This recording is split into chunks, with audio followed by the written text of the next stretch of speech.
Selamat datang kembali di Ruang Regulasi. Nah, kali ini kita mau ngebahas sesuatu yang jujur aja cukup sensitif, terutama buat Bapak dan Ibu guru honorer di luar sana. Kami dengar banget suara hati Anda. Rasanya udah ngabdi puluhan tahun, kok kayak disalip sama yang dapat jalur cepat. Penasaran kan kenapa ini bisa terjadi? Yuk kita bedah bareng-bareng.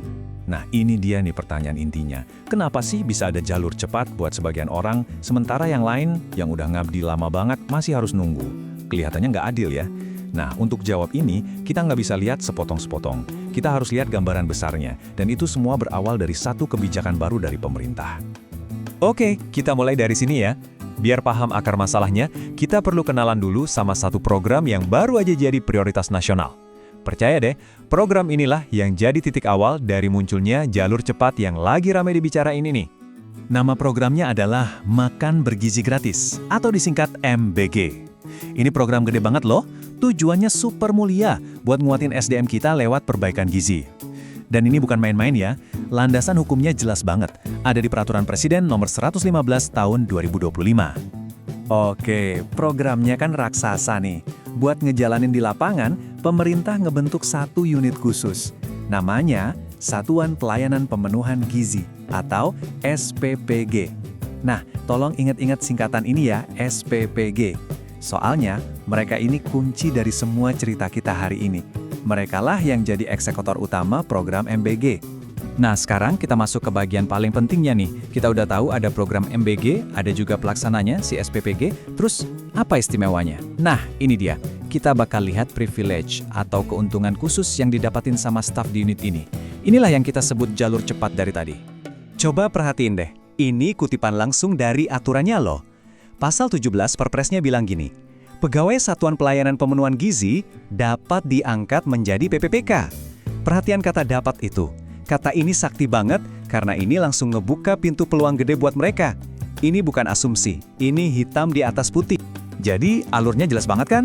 Pertama ikut program MBG, kedua diangkat jadi pegawai SPPG, dan yang ketiga, boom, peluang jadi PPPK langsung ada di depan mata. Jalurnya rapi, terstruktur, dan yang pasti dipercepat. Oke, sekarang kita coba bandingin ya. Tadi kita udah lihat jalur yang mulus banget buat staf SPBG. Sekarang, mari kita lihat sisi lain dari koin ini.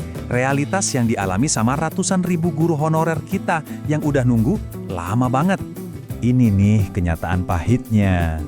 Bapak dan Ibu guru honorer ini udah ngabdi bertahun-tahun, bahkan puluhan tahun buat nyerdasin anak bangsa. Tapi statusnya seringkali nggak jelas. Pendapatannya juga ya kita tahu sendirilah. Posisi mereka jadi serba rentan. Padahal pengabdian mereka itu harganya nggak ternilai. Dan masalah utamanya tuh di sini. Bukan karena mereka nggak mampu atau nggak kompeten, sama sekali bukan. Tapi karena jumlah formasi PPPK guru yang dibuka pemerintah itu jauh banget dari cukup buat nampung semua guru honorer yang ada. Jadinya kayak ada bottleneck gitu. Antreannya panjang banget, kursinya sedikit. Makanya banyak yang harus nelen pil pahit. Gagal lagi dan lagi setiap tahun. Oke, sekarang kita sampai di puncaknya. Mari kita taruh kedua cerita ini sebelahan. Biar kelihatan jelas banget perbedaannya. Kontrasnya bakal kelihatan banget di sini.